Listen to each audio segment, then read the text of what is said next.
What's up guys? Welcome back to my YouTube channel. So for today's video, tuturo ko sa inyo na dapat yung i-off sa phone nyo dahil baka yung camera application nyo na ginagamit, sarili nating camera sa phone, ay nag-i-spy na sa atin. So ayan guys, itong camera application natin, as you can see guys, no, ganyan lang siya pero hindi mo alam na baka ini-spy na. Yan, at ginagamit na yung camera mo mismo sa inyong cellphone ng ibang tao. So, punta tayo sa settings. Then, pagpunta natin sa settings, punta tayo dito sa application. So, application, click natin. Then, pagkapunta natin sa application, hanapin natin yung camera. Once na hindi natin makita yung camera, punta tayo dito sa search button. So, search natin. So, type lang natin ito dito sa search app na camera. Yan. So, camera. Pindutin natin yan. So, ito yung camera natin. So, lahat naman yan sa Android phone. Check natin yan guys, no? Then, dito sa permission, click natin tong permission. Ayan. So, sa permission, makikita natin dito yung may camera. So, meron dito microphone, lahat. Nandito na, no? Notification. So, dito sa 3 dot line sa upper right side, ito yung click natin, all permissions. So, click natin yung all permissions. So, makikita mo dito yung camera, take picture and videos, yung location, yung access, yung microphone, kung ano ba yung na-access nila dito, gamit ang camera, nandito na lahat. So, dito syempre take picture and videos ang gamit ng camera. Nag-access din dyan, precise location, di ba, sa permission. So, ayan guys, no, as you can see, ayan ang ating camera na, yan, features ng ating mga camera. So, back lang natin to. So, ayan, papakita ko sa inyo guys, no, ito, ano ang iti-turn off natin or papalitan natin na settings. So, as you can see, meron ditong, yan, so meron dito guys, no, yung permission nga, tapos punta tayo dito sa battery. So, click lang natin yung battery. As you can see, naka-optimize siya lagi. So, pwede natin yan i-restricted. Yan, kasi meron dito unrestricted, optimized, restricted. So once na may restricted natin to, yan, hindi na yan na agad-agad, no? Maiwasan natin yung paggamit agad ng battery sa ating mga camera. Naman tayo dito sa mobile data. So, mobile data, syempre, gumagamit din yan ng data mo, guys. So, nakalagay yan sa on, i-off lang natin to, guys.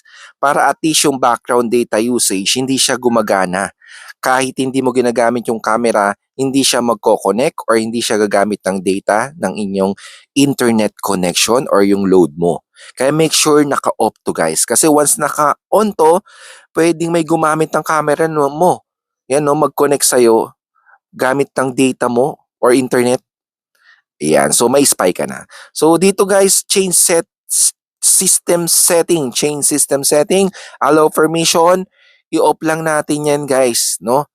Ayan, so pwede mo din naman i-on, pero pag off natin yan kasi gusto nga natin, no, wala sa ating mag-i-spy gamit ang ating mga camera. So off lang natin, then okay na yan, so back lang natin siya. As you can see, naset na natin lahat. Then, ayan. So, punta tayo ulit dito sa camera. Hold lang natin 3 seconds.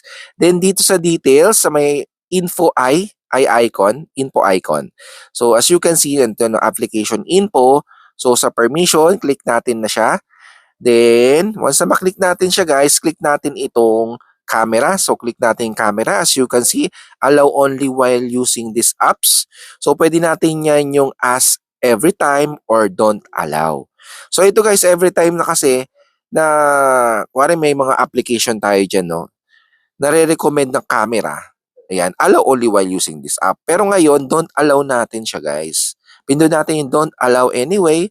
Kasi nga gusto natin na ma-secure ang ating privacy na baka may nag-i-spy sa atin sa ating mga cellphone gamit ang camera. So don't allow lang natin. Pero sa inyo, pwede naman nyo ask every time. Yan, ask every time, pwede naman. Pero make sure, lagi nyo check no kung ano yung application na ginagamit. So dito makikita natin allowed all the time, no apps allowed.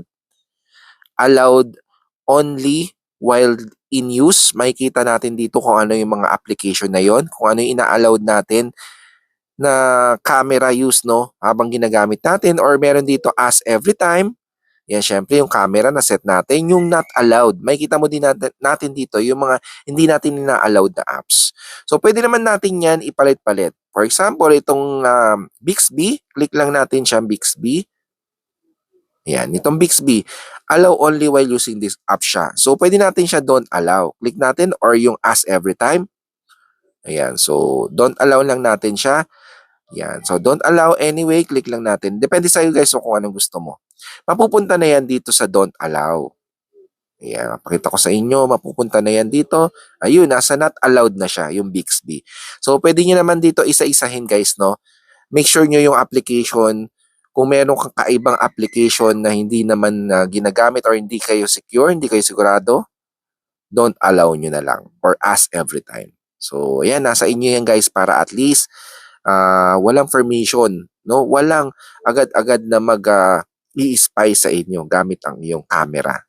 So, makakatulong ito para at least ma-secure ang ating mga privacy. So, ayun guys, no, para secure tayo, ayan, sa lahat ng oras gamit ang camera na malay mo may nag-i-spy sa'yo or may gumagamit no, nagre-record pala, no, na hindi mo alam. So, ayun guys, hanggang dito na lang at maraming salamat sa inyong pagnunood, pagtitiwala sa aking YouTube. So, subscribe and have a nice day. Mabuhay. Bye-bye.